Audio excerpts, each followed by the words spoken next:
The church is a hospital. A lot of you have started relationships with people you met in church or Christian dating apps or whatever, and you have forgotten that God will not tell you to take off your panties without marriage. God will not applaud you and say, well done, my daughter, you're taking off your panties because you met him in church. So a lot of our standards are bent. We want kingdom marriages, but we're doing just what we like.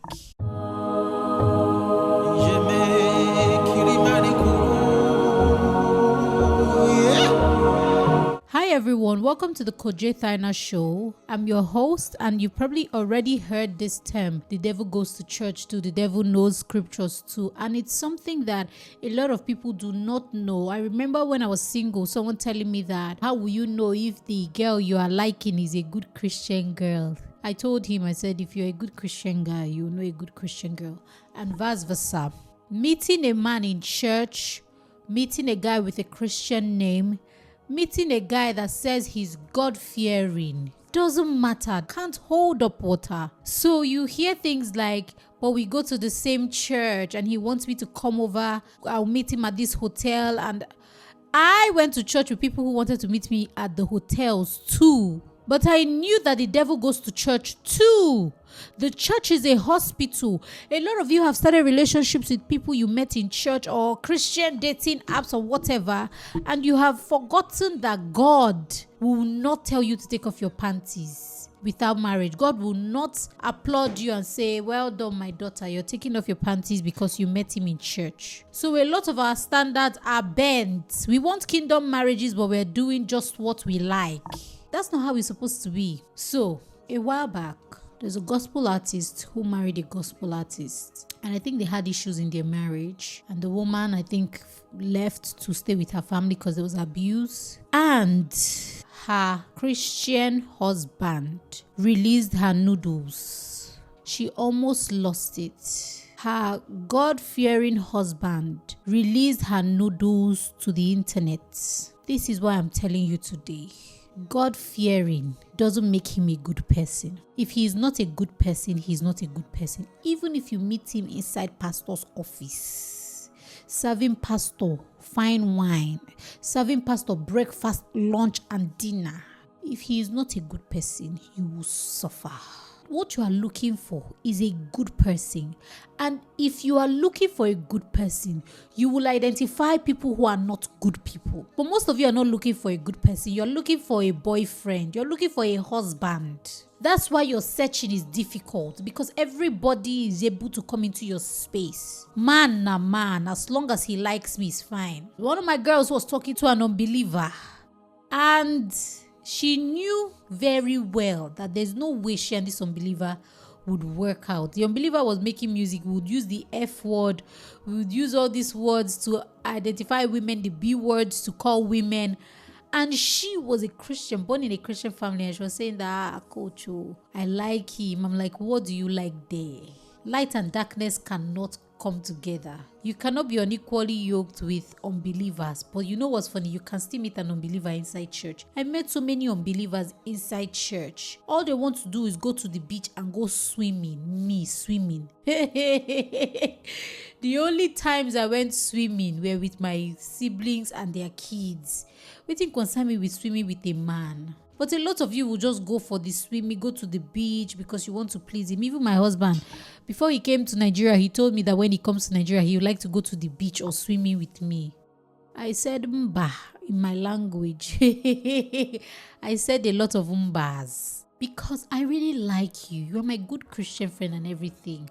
But I will not compromise my standards just to be with a man. You know why? Once you start it, it continues forever. That gospel artist now who married that also gospel artist that are no more together, she didn't think for a second that if anything happens between us, will he be a good person? There are people that are not married today, but they are still good to each other. They still do not say bad things about each other. They don't badmouth each other. So you choose. If a man is badmouthing maybe the usher or something. In fact, the person I was with before 24 who intended to marry me, I knew he had so many beef with a lot of people. I don't like those kind of people. I'm the woman, I'm the one who should have beef. Women are quite emotional, so if someone does something to you, you would hold it longer than a man. A man that holds grudges, you better run. When he starts to do silent treatment with you, there's this actress in Nigeria who married a filmmaker. They were friends for 12 years or so. Once they got married, everything changed. Yeah, when I heard the story, I was like, why did things change? Because when they were friends, she was telling him about other guys. The guy was telling her about other females. So it was all okay.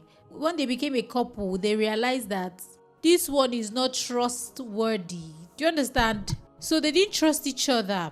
And that was what made him question her every move. But she knew all along how he was dumping females. She knew all along how he was dating people in the industry, but she still married him.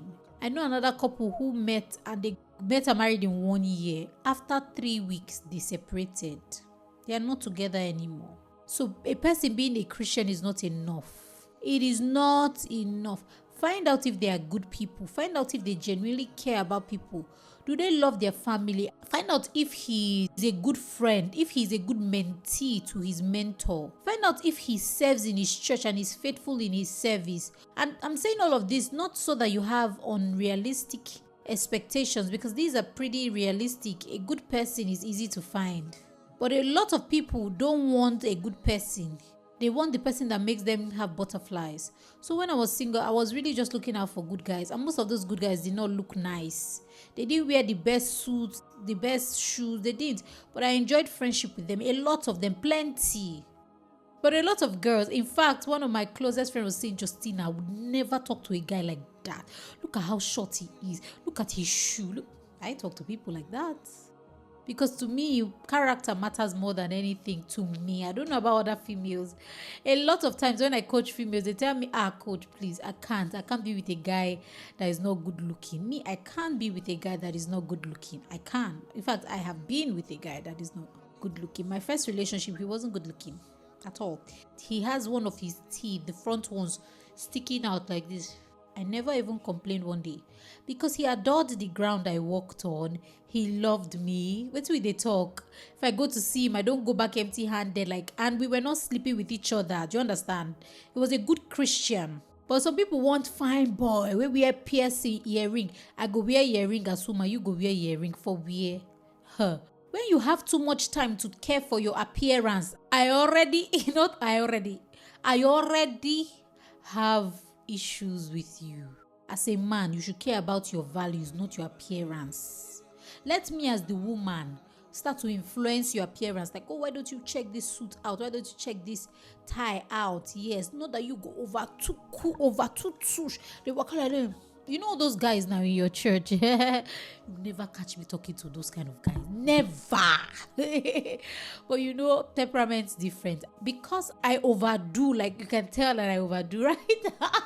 Like if you look at me right now, you would not know how heavy I am. I almost fell down. That gave me a shock. I overdo. My own is too much. Do you understand? If your own is too much, you're going to marry somebody that his own is too much. Your name is sorry. So because I overdo, I overdress, I show up and show out, I just naturally like people with they wear just t-shirts that don't really care about life like that. They just care about making me happy. I don't know. That's just how I've always been. I've never liked a guy who was self-absorbed and self-conscious. Do you understand? So you can choose what you like, honestly. I know somebody who likes guys that dress more than her, do more than her, and she's happy with the guy she's with. So who are we to talk? It's just that she always looks like his nanny. No, I want to look like a princess whenever I'm with a man. It actually makes him crazy about you more. I said I'm going to do a video about how to put a man in a bottle.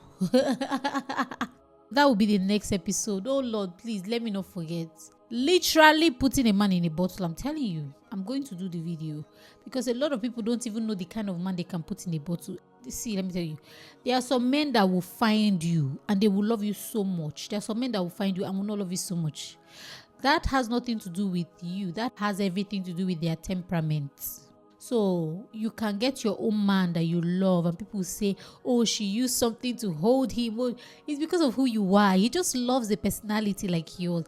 Me, I say a lot of crazy things. I talk dirty a lot to my man. He doesn't talk dirty at all. I know that's another thing he likes about me. You know, people, they do holy holy. He's holy holy. So if you are holy holy, marry a rotten person like myself. But when we were friends, now Bible. He was so surprised when we got married. I became something else. I became a loose cannon.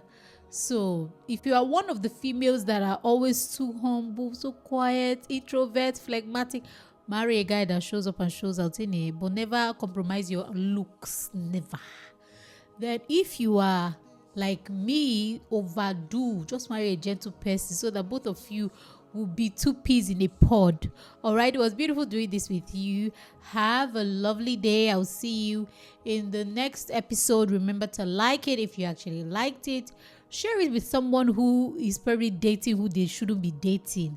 All right, and I will see you in the next episode. I love you with the love of God. Have a lovely day. Bye.